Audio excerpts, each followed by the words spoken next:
Brooklyn Independent Television.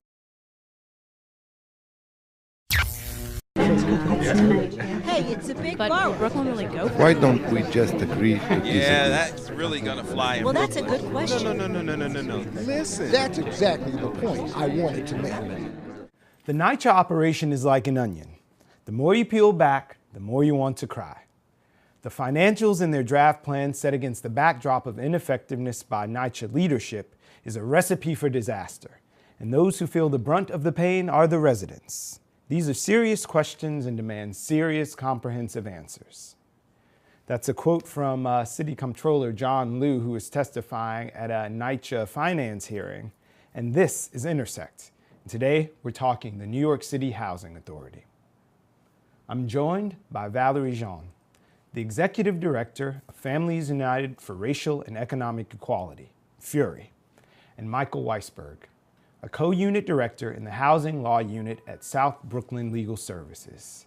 Thanks for being here, guys. Thank you for having us. Glad to be here. So Comptroller Liu said it's like an onion. The more you peel it back, the more you want to cry. So we're going to peel back some layers today and keep the tears at a minimum if we can. But some situations that the more than, 400,000 residents in New York City's housing authority buildings face are pretty dire right now.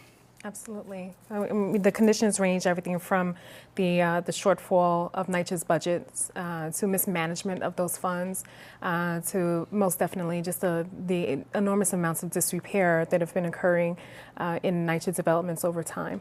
I know recently, I believe Tati Amara was out after an action that FUREE sponsored, and there were some electeds. I think Charles Barron was there the day that we were out as well, where there was black mold in an apartment. There were all kinds of conditions probably a mile away from here at the Ingersoll houses right in Fort Greene, where people had been steadily petitioning and demanding and applying for building improvements, and not even improvements, just regular maintenance to be done so they could have livable conditions where you could breathe in your apartment. Right. Yes, and it was after just hearing of so many complaints. So FUREE has traditionally been organizing public housing residents for the entire 10 years that we've been in existence. And just hearing from our members just what they're going through, and what prompted us to file what are known as housing part actions together with South Brooklyn Legal Services was that when one of our members, Ms. Sharon, came back and said that I had to be sent to the hospital because I was coughing up blood. We found out that she's been making complaints about her repairs for 2 years. And we'll call in what's called as the CCC, or the Centralized Calling Center, where tenants would call to lodge complaints of repairs that needed to be made. And she would never, it was to no avail. And so she was just kind of faced with a really hazardous health condition. And Ms. Sharon represents the thousands of NYCHA residents that are living in conditions that are not conducive to quality housing that public housing residents deserve. So Ms. Sharon represents the thousands that have problems, and Michael, you represent those thousands in legal actions. That's right. So what is the bulk of your work over at South Brooklyn Legal Services in dealing with residents who have complaints against NYCHA? Well, as Valerie mentioned, the waiting list for repairs at NYCHA apartments is now 1, 2, or 3 years long, which is really just untenable and just not right. But what most tenants don't know, what they can do is, rather than wait that 1, 2, or 3 years, is they have the option to sue NYCHA in what Valerie called the housing part proceedings. We call them for short HP proceedings. There's a courtroom in every borough, in every borough's housing court, specifically for tenants or HPD to sue their landlord. For NYCHA tenants, that would be NYCHA, to get repairs done. And we teamed up with FUREE. We brought a lawsuit against NYCHA on behalf of a number of tenants.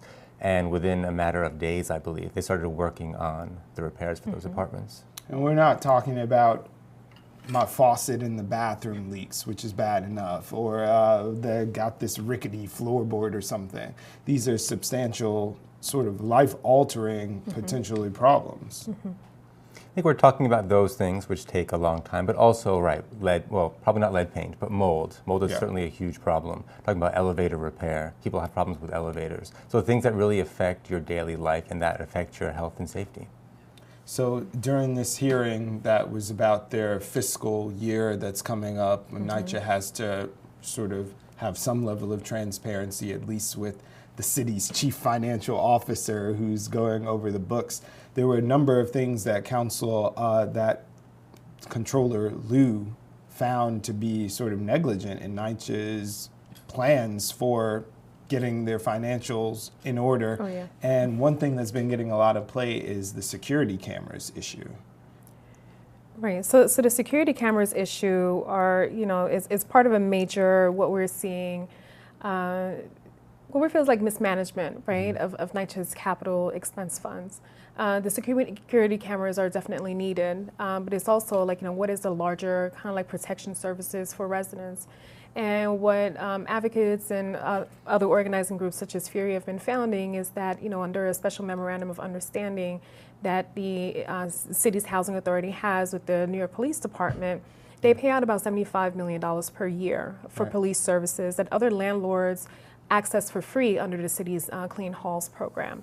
And what that means with a housing authority that always talks about having a shortfall on their budget, not having enough for repairs, not having enough for quality programs and support services for NYCHA residents, it's kind of hard to imagine how can you spend $75 million a year when you're talking about last year you had a shortfall of $61 million, and altogether you have a backlog of about $6 to $7 billion in repairs. And so, the cameras, of course, adds a level of protection for residents. We have to be real about, safety is important, and we all are entitled, to being safe. But when we look at, who are the contracting services are you using? Are you obtaining them through a competitive bids process to figure out who you can get, or what services you can get in at the best price for the services that are needed? And sometimes it just doesn't happen with NYCHA. It's just like, it's not even the onions, it's like onions to the third power. You mentioned it.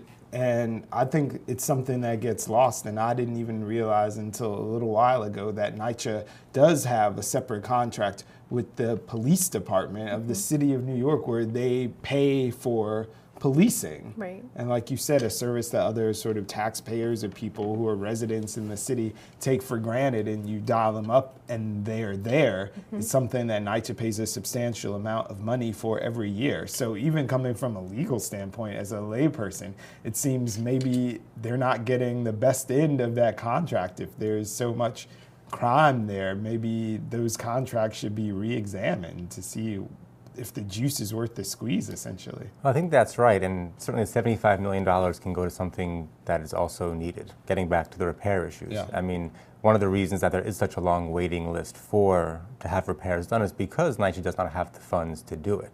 So here's $75 million that if you free it up or negotiate a better contract could be put towards getting rid of the mold, fixing the leaks, fixing the elevators. So it's not as if NYCHA doesn't need the money for something else.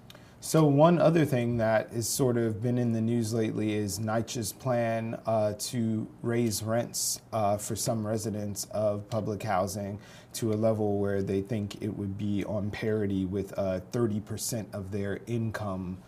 We know that 30% is usually the rate that is charged for any public housing resident, whether it's through the Public Housing Authority, through Section 8, and so on. And what they did propose is that they would bring the families that are paying around 20% of their income in rent up in graduated installment payments.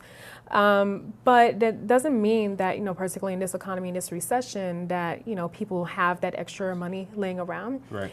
Particularly when you think about that after, families are paying their rent and left to kind of deal with utilities and so on, we oftentimes hear from residents of NYCHA that they have to choose between, like what kind of food are they feeding their families, how transportation is occurring for, moving, to whether it's like, to go food shopping, to go to work and so on.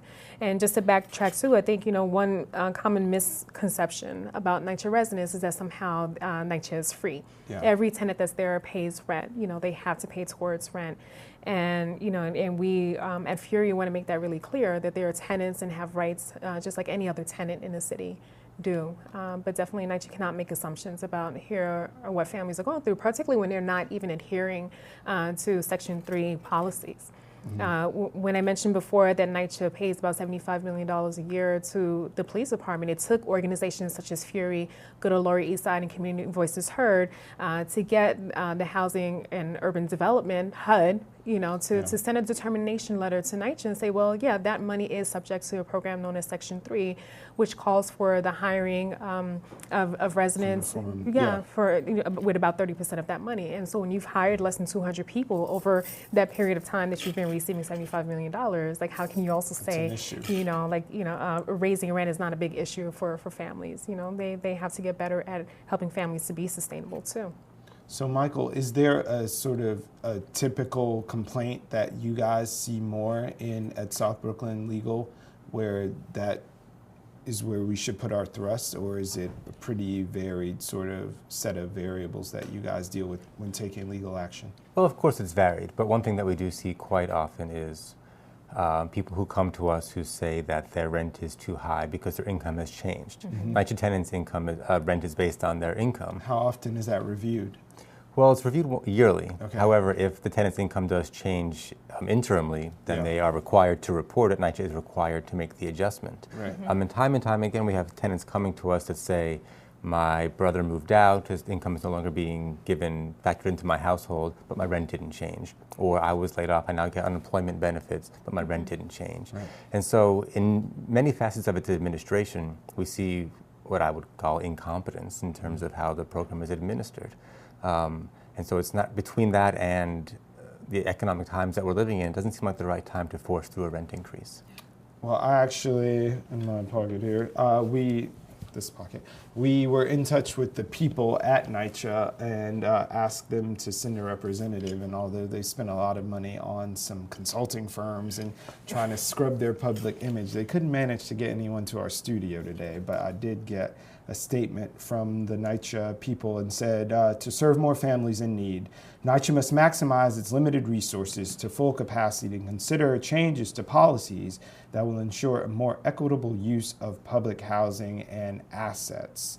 NYCHA's board approved a rent equity policy that escalates 28,000 of the existing 47,000 flat rent households to 30% of their income based on an increasing schedule of rents as a percentage of the affordable fair market rent.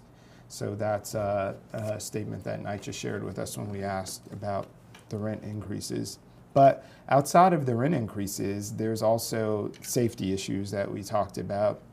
But part of this argument, that's the back and forth between the rent and the safety and just being a resident in public housing. You touched on a while ago where people's public perception is that, oh, well, you live in the projects, you're not paying rent anyway. So it's like, why should we be paying attention to this when I'm out here working every day and struggling and I have to pay my rent? But like you said, people in NYCHA are still paying rent as well and have to have somewhere to live. I wanted to ask about the housing stock.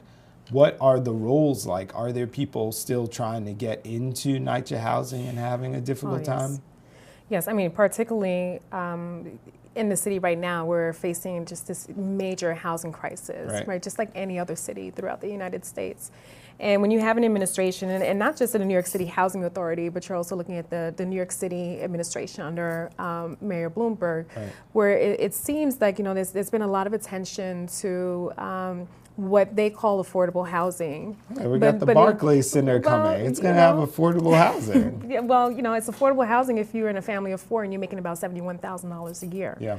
And so with just in the communities that FUREE serves, right, and in the area that we're in downtown Brooklyn, where it's been about $3 to $4 billion of public investment and private investment pumped into the area, you also now have the poorest census tract in all of Brooklyn that lies right where Ingersoll houses and Whitman houses are. And so when you hear all of this about, like, well, the housing is here and it's the project, so you should just take whatever it is. I think people also need to be reminded that it is the case that most residents are either working or in school, right? And even those who aren't, it's not a value. I mean, there are lots of other people who live in private housing who are also, not working and so on, and they don't get as much scrutiny as families do in public housing. But when you are in a housing crisis, and public housing stands to be the largest affordable housing stock that is actually affordable for families who are low-income families and working poor families and so on, to kind of hear the statement that NYCHA says about like they're maximizing their assets and so on, then the questions that we start asking, and then why so many, why are you always pushing projects such as Section 18 demolitions, just like what happened with Prospect Plaza? You're taking your property, you're converting into something else that doesn't represent a one-for-one replacement of lost units, right? And why, in Ingersoll houses where tenants were moved out more than 5 years ago under the guise of renovations of their apartments, that many apartments still sit empty, while the list for public housing, the list for Section 8, the list of people who are going into shelters all around the city is just expanding in just this really, really enormous way. And so there are things where like it just kind of feels like NYCHA operates in the sense of not really talking to and engaging the community in a way that is really about finding creative solutions and working with residents and community organizations as allies in trying to figure out like what is NYCHA's role and stake in helping to solve the affordable housing crisis in New York City. And oftentimes, no matter what kind of recommendations and even measures to hold NYCHA accountable to what they're supposed to be doing under federal mandates and so on, it seems as if there's always this pushback. It's referred to the projects as assets as opposed to referring to public housing developments as homes. Yeah. Yeah. So, Michael, listening to what Valerie just said, it sounds like there's a class action somewhere in that. Well, right. We're looking for one. Although as legal services, we can't do class action because of federal restrictions, unfortunately. But the city is the city's largest landlord, and yet the waiting list for entry to public housing can be as long as 10 years long, which says to me that not enough is being done to create other affordable housing, or the list wouldn't be so long. But as a result of that long waiting list, what we tend to see quite a bit is very aggressive attempts at evicting NYCHA residents. They need to get turnover so they can put new residents in. Now, are there some tenants who live in NYCHA housing who are bad people, bad tenants, like there are anywhere? Yeah. Of course. But from our perspective, NYCHA is over-aggressive, is not reasonable, is kind of going through the motions just to try to get this turnover without actually kind of taking into account that the people who live in NYCHA housing need to live in NYCHA housing, and that they're not, that they do work, or they are vulnerable, they're disabled, they're elderly. And so we see an over-aggressive stance by NYCHA, which we're still looking for a solution for. So speaking of solutions and like moving towards a better, more sustainable model for people who need someone to sort of stand in the gap when they might be in a transitional situation or not making as much money as they have the potential and hope to be making in the future. This idea of public housing is being that sort of stop loss before you end up in a shelter or not housed, homeless, period. So what of NYCHA programs is happening to help people sort of move? Because there was something in the whole work or from welfare to workfare, that debate that was happening, and just the transitional services to say, okay, we don't want someone to be in public housing for 4 generations. Like, your mom was here, you're here, your children are being raised here, where it's like people have sort of not gotten out of being in public housing. Is it there as your homestead, or is it there designed to say this is where you can be now, and then you cycle out and go into the sort of fair market housing environment? Well, I mean, I kind of feel like we don't necessarily make that statement to families who want to live in their private apartments for generations and generations on end. Which we know in New York happens. Oh, yes, it definitely does. And so it's also a bit of like, from what mind frame are we making these kind of assumptions about families, about like where they want to or don't want to live, and what's right for them and what isn't right for them. And again, if NYCHA is approaching the housing issue in a collaborative spirit, right? Really working with families to help them to be a little bit more sustainable, right? And really utilizing Section 3, and they are rolling out, to their credit, rolling out zone models for under their resident employment services to really train, right? Develop a workforce and place residents in jobs that can help them to be sustainable. But then also when you're sending out letters, let's say for instance, the letters that they're sending out to primarily elderly tenants to move out of the apartments that they've been in for 30 or 40 years to move into a smaller apartment, and then the tone of the letter is like, and if you don't do anything, we're just going to throw you in the street, and just like the level of stress and anxiety that brings up. as opposed to just really sitting down with families and figuring out like what can be helpful for you. We know that NYCHA would like to be known as what's called a moving to work housing authority, where under the federal ASIA bill would allow them to impose restrictions on tenants, such as requiring tenants to go to work, right, or putting a cap to how many years they can live in a housing development. But when you are in a city and you're in this economic recession, and you're seeing there is a lot of tax abatements and tax subsidies are going towards developing luxury condominiums, and not enough is going into developing what's truly affordable housing. Yeah. It makes you wonder, well, where would families be if there was to be a cap, right? And they still weren't able to find work, or had to raise children who were differently abled and have to care for them. Yeah. And these are special considerations that, if NYCHA was approaching these issues in a very collaborative spirit, and really understanding that at center of all housing developments are human beings and families that live there. I mean, there would be just many creative solutions that would come for families who have to live in an ever increasingly expensive city, yeah, have to figure out what their budgets look like and how to be creative with money and so on. And when they engage in practices and roll out a plan, their annual plan, and only give people 3 hours to give comments on it, yeah, it's kind of like, are you really 400,000 residents, yes, in 3 hours, yes, to make a comment? Yeah, and if you're not able to make the comment and push back against, well, here are the policies that are going to negatively impact my family and the families that that are in my community, then it doesn't seem to be like they're really about engaging residents and really teaching them about what their rights are under housing laws and so on.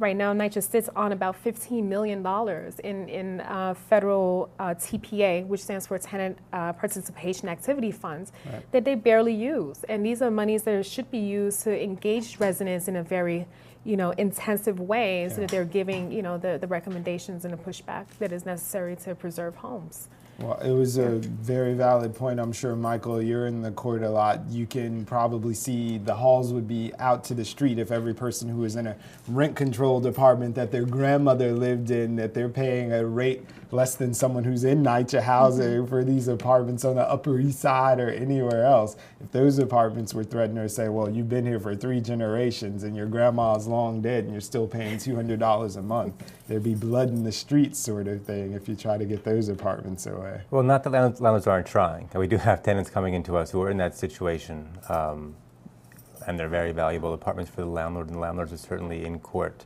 trying to get them out. But it's not this sort of, there's a perception about rent stabilization, rent control that right, people have issues with, but it's not necessarily the same when they think about NYCHA housing. Yeah. But I think your question really implicates a larger policy in terms of, if you did have caps, time limits for NYCHA residents, without a larger affordable housing policy, where are the tenants going to go? Even if you do have a good job with good benefits and you're making a decent salary, there's just not, the affordable housing stock in the city is just shrinking. There's not enough apartments for people to go to. So, and we have about 5 minutes left. I wanted to circle back around to Comptroller Liu's testimony that he gave at the hearing, and he sort of outlined 10 points of what he thought was sort of a miss with NYCHA right now, and but you can check their website. We'll have links to his testimony, but I wanted to just highlight a few points. We talked about the $70 million that's being paid to the police, but back to the job creation, he spoke about the need for meaningful career employment and using those funds that are just sitting there fallow. But one of the things that he talked about was diverting subsidies from other developments in order to fund maintenance and to the remaining federalized units in NYCHA.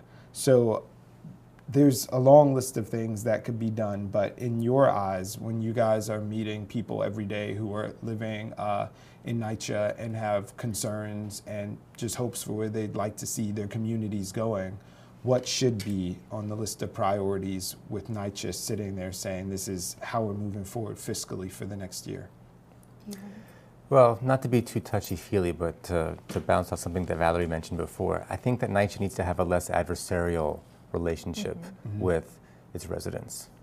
It seems to be a lot of tension between NYCHA, the administration, and the tenants. They see them almost, not to exaggerate, but as the enemy, I guess, because of the long waiting list and the long waiting list and the need for turnover. But if there could be more of a collaborative process, as Valerie mentioned, I think we could make a lot of progress. And I definitely agree with what Mike is saying. And to add on to that is, part of what Lou is talking about in his testimony that he gave also goes back to when do we get to put residents at center of housing policies. And what's really important, again, is to ensure that housing and public housing primarily remains as not just a social safety net, for families that really need it, but also as a resource, that families can look to and hopefully stabilize themselves and go on to school and so on.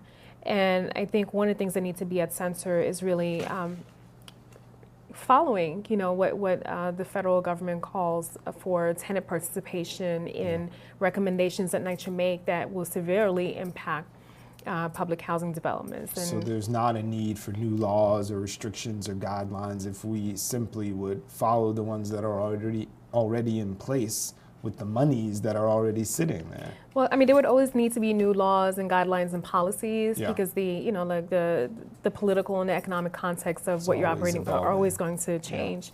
But definitely follow the laws that were, put in place to protect tenants and to hold housing authorities accountable. I mean, NYCHA is not the only housing authority that is subject to these, to these policies, but they are all over the country, right? But at times when you are, I guess, for NYCHA in their mind, it's just like, we're operating in a deficit, and so we have to do what we have to do to maximize our resources and maximize our assets.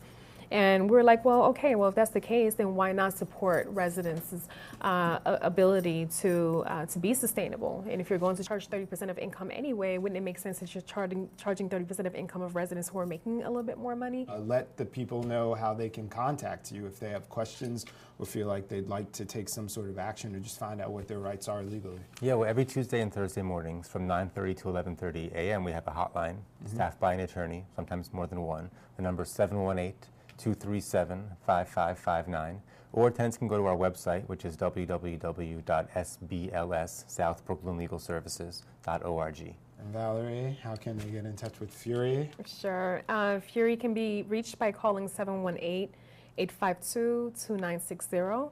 Our website is www.FUREE, that's FUREE.org, and our public housing meetings are held every third Tuesday of the month at 6:30 at FUREE's offices on 81 Willoughby Street, room 701 in downtown Brooklyn.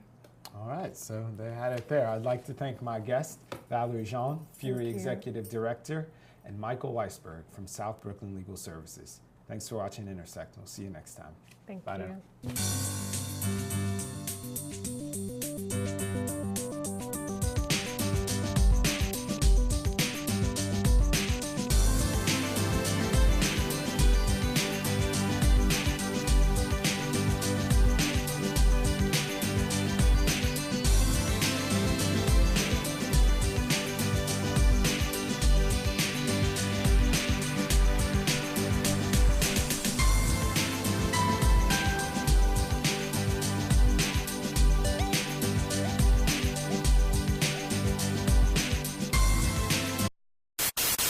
Watch this and other Brooklyn Independent Television episodes online at breakartsmedia.org/BIT.